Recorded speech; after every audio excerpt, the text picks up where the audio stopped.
యుద్ధం అంటే సంక్షోభం. ఆ సమయంలో ఏ దేశమైనా నష్టపోతుంది. చైనా మాత్రం లాభపడింది.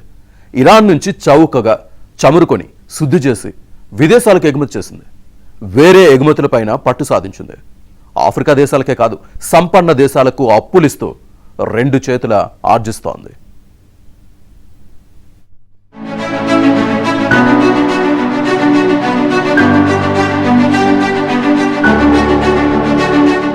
ఇరాన్ యుద్ధం నేపథ్యంలో హర్మూజ్ జలసంధిని మూసివేయడం వల్ల అంతర్జాతీయంగా ఇంధన ధరలు పెరిగాయి. భారత సహా చాలా ఆసియా దేశాలు నష్టపోయాయి. ఇంధన ధరలని పెంచాల్సి వచ్చింది. హర్మూజ్ నుంచి పైనుంచే 80% చమురు, 90% ఎల్పీజీ ఆసియా మార్కెట్లకే చేరుతుంది. ఈ సంక్షోభంలో చైనా అతిపెద్ద లబ్ధిదారుగా మారింది. యుద్ధం వల్ల తలెత్తిన పరిణామాలను చైనా విజయవంతంగా అధిగమించడమే కాకుండా దాని కారణంగా ఉత్పన్నమైన ఆర్థిక, భౌగోళిక, రాజకీయ పరిస్థితుల నుంచి లబ్ధి పొందింది. చమురు నిల్వలను, పునరుత్పాదక విద్యుత్తును పెంచుకోవడం వల్ల ఇతర దేశాలతో పోలిస్తే చైనాపై ఇంధన పీడుగు పెద్దగా పడలేదు.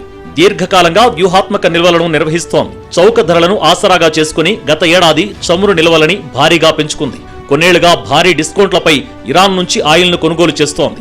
యుద్ధ సమయంలోనూ ఇరాన్ నుంచి చాలా తక్కువ ధరకు ముడి ఇంధనం కొనేసింది.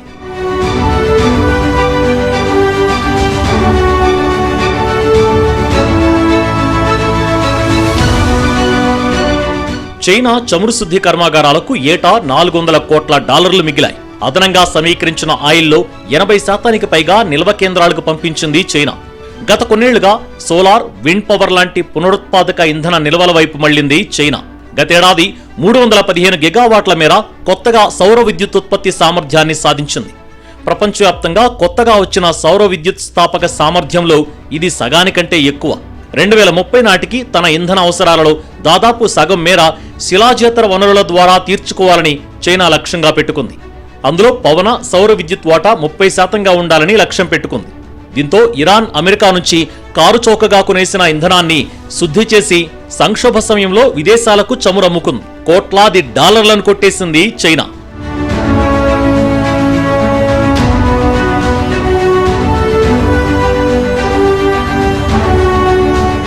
పశ్చిమాసియా సంక్షోభం నేపథ్యంలో చమురు శుద్ధి పెంచింది చైనా.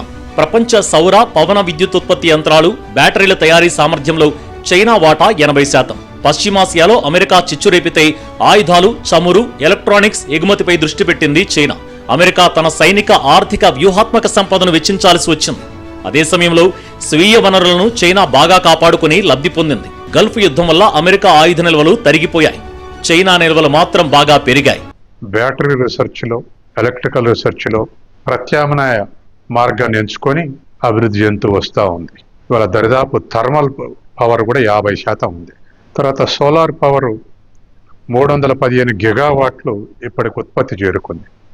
భారతదేశం 161 గిగావాట్ల దగ్గర ఉంది. రష్యా నుంచి పెట్రోల్ దిగుమతి చేసుకొని డిస్కౌంట్కు మళ్ళీ అమ్ముకున్నదా అనేటువంటిది ఒకటి. మనం కూడా అమ్ముకున్నాం. రష్యా నుంచి మనకు డిస్కౌంట్ రేట్లో పెట్రోల్ ఇస్తే మనం వాటిని శుద్ధి చేసి ఇతర దేశాలకు అమ్ముకున్నాం. దరిదాపు ఆయిల్ కంపెనీలకు $17 బిలియన్ లాభం వచ్చిందనేటువంటి అంచనా ఉంది. చైనా కంపెనీలకు $40 బిలియన్ లాభం వచ్చిందనేటువంటి అంచనా ఉంది.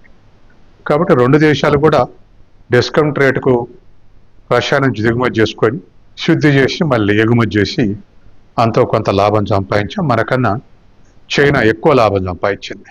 ఇవాళ పవన విద్యుత్ కానీ, లేకపోతే ఇతర సోలార్ పవర్ కానీ, ఇటువంటి అన్ని ఎగుమతి చేయటం, ప్రపంచం మొత్తానికి ఎగుమతి చేసేటువంటి వాటిలో 80% చైనా యంత్రాలే ఉన్నాయి. ఇదే సమయంలో ఆఫ్రికా అంతటా తన పట్టును పెంచుకుంది చైనా. అన్ని దేశాలకు భారీగా అప్పులిచ్చింది. ఆయా దేశాల్లో మౌలిక సదుపాయాలపై భారీగా పెట్టుబడులు పెట్టి లబ్ధి పొందింది. ఆఫ్రికాలో రోడ్లు, రైల్వేలు, ఓడరేవులు వంటి మౌలిక సదుపాయాలను నిర్మిస్తూ అక్కడి ఖనిజాలు, చమురును దిగుమతి చేసుకుని శుద్ధి చేస్తోంది. ప్రపంచంలోని రేర్ ఎర్త్ మెటల్స్ లో 70%కి పైగా చైనా అధీనంలోనే ఉన్నాయి. ఆఫ్రికాలోని పలు దేశాల్లో చైనా సైనిక స్థావరాలను సైతం ఏర్పాటు చేసింది. అమెరికాని కాదంటానికి, కాదనే స్థాయికి ఎదగటానికి కావాల్సినటువంటి బలం తెచ్చుకోవడానికి కావాల్సినటువంటి సన్నాహాలని, దానికి కావాల్సినటువంటి అన్ని రకాల సాధన సంపత్తిని చైనా గత 30-40 ఏళ్లుగా సమకూర్చుకుంది. 50 ఏళ్లుగా ఇంటర్నల్ గా బాగా స్ట్రెంత్ అయింది. మిలిటరీ పరంగా చైనా అమెరికాకి టీ అంటే టీ అనగలిగే విధంగా వచ్చింది. పారిశ్రామికంగా ఎగుమతులు చేసే క్రమంలో పారిశ్రామిక ఉత్పత్తి బేస్ గానీ అది కానీ అమెరికాయే చైనా కంటే వెనకబడిపోయిన పరిస్థితి, చైనా మీద డిపెండ్ అయిన పరిస్థితి ఎత్తుకుంది. చాలా డిపెండెన్సీ టెక్నాలజీలో కూడా ఈరోజు cutting edge technologies, latest technologies లో సెమీ కండక్టర్స్ లాంటి వాటిలో కూడా అమెరికా మీద ఆధారపడే స్థితిని కాదు అనుకుని స్వావలంబన సాధిస్తారు. సో ఈ రకంగా చైనా ఈ రోజు అమెరికా చేయగలిగింది ఏమీ లేకుండా అయిపోయిన స్థితిలో చైనా తన సార్వభౌమాధికారాన్ని అజర్ట్ చేసుకుని ఇరాన్ నుంచి, రష్యా నుంచి ఆయిల్ కొనటం వల్ల దానికి సమస్యలు రాలా. సో ఇదేంటంటే ఒక వ్యూహాత్మకంగా ఒక ప్రఖ్యాత అమెరికా రచయిత, వ్యూహకర్త, ఆయన చైనాకి సంబంధించి ఎక్స్పర్ట్, ఆయన కూడా ఒక మాట అన్నాడు, మనందరం ప్రపంచంలో సంవత్సరాల్లో ఆలోచిస్తున్నాం ఈ సంవత్సరం ఏంటి, నెక్స్ట్ ఇయర్ ఏంటని, కానీ చైనా దశాబ్దాల్లో ఆలోచిస్తుందని చెప్పాడు. రాబోయే 5 దశాబ్దాలేంటి, 6 దశాబ్దాలేంటి, 7 దశాబ్దాలేంటి, రాబోయే శతాబ్దానికి ఏం చేయాలనే లెక్కలో ఆలోచిస్తుందని చెప్పాడు. ఈ ప్రపంచంలో ఆర్థిక శక్తికి మించిన ఆయుధం లేదన్న సిద్ధాంతాన్ని నమ్ముతోంది చైనా. 2000-2023 మధ్య కాలంలో ప్రపంచంలోని 80% దేశాలకు $2 ట్రిలియన్ అప్పులిచ్చింది చైనా. డ్రాగన్ నుంచి ఎక్కువ అప్పు చేసింది అమెరికాయేనని డేటా విశ్లేషణలో తేలింది. అమెరికా కంపెనీలకు చైనా ప్రభుత్వ రంగ కంపెనీలు $200 బిలియన్ అప్పుగా ఇచ్చాయి. 2500 అమెరికా కంపెనీలకు డబ్బును సమకూర్చాయి. అమెరికా కంపెనీలకు 95% డబ్బును చైనా ప్రభుత్వ బ్యాంకులు ఇవ్వగా మిగతా 5% లోన్లిచ్చాయి ప్రైవేట్ సంస్థలు. ఈ విషయం వర్జీనియాలోని ఎయిడ్ డేటా సంస్థ పరిశోధనలో తేలింది.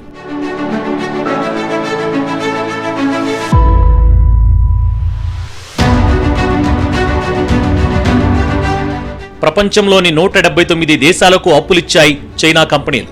2023లోనే $140 బిలియన్ వివిధ దేశాలకు అప్పులిచ్చింది చైనా. ప్రపంచంలోనే అత్యధిక అప్పులు వసూళ్లు చేసిన దేశం కూడా చైనాయే. చైనా నుంచి అమెరికా తర్వాత అత్యధికంగా అప్పులు చేసింది రష్యా, ఆస్ట్రేలియా. యూరోపియన్ యూనియన్లోని దేశాలన్నింటికీ చైనా లోన్స్ ఇచ్చింది. సంపన్న దేశాలు సైతం చైనా దగ్గర అప్పులు చేస్తుండడం విశేషం. పేద దేశాలకు అప్పులిచ్చి గుప్పెట్లో పెట్టుకోవడం ఓల్డ్ స్టైల్. ఇప్పుడు సంపన్న దేశాలకే లోన్స్ ఇస్తూ వాటిని తమ గ్రిప్ లో పెట్టుకుంటోంది డ్రాగన్ కంట్రీ. అంటే చైనా ఏ స్థాయిలో ఎదిగిందో అర్థం చేసుకోవచ్చు.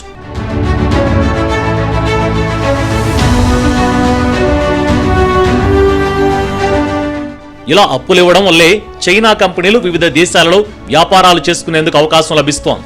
చైనా సంస్థలంటే చాలు చాలా దేశాలు గ్రీన్ సిగ్నల్ ఇస్తున్నాయి. శ్రీలంక, పాకిస్తాన్ లాంటి దేశాలకు చైనా అప్పు లేనిదే రోజు గడవదు. ప్రపంచమంతా సంక్షోభంలో ఉన్నప్పుడే సంపాదనపై దృష్టి పెట్టి మరింతగా ఎదగడం చైనా స్టైల్.